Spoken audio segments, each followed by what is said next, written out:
Leo. Hala, saan galing ito? Ito sa bag mo. Bakit? Bili ako Red Horse sa sigarilyo.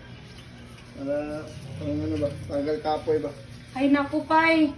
Yan siya, Red Horse at saka sigarilyo. Bisyo ka ng bisyo. Buti pa inipon mo yan para sa future ng mga anak mo. Ah, nyo ka ng nyo. Ay, nagpipera na ng nyo mo para mapuno na ng pera dito sa bahay. Grabe naman dito ng asawa ko. Ang tanggal, mga ito ng kapoy. Malakas sa bisyo. Tapos ngayon, Sus. Tanggal naman to ng pagod. Galing kaya tayo sa biyahe. ang sabi niya sa akin, okay lang daw na magbisyo siya. Kaya ang sabi niya, ang yaw-yaw ko daw, pag naging pera daw yung bunganga ko, napuno na daw yung bahay namin. Ganon! Lord!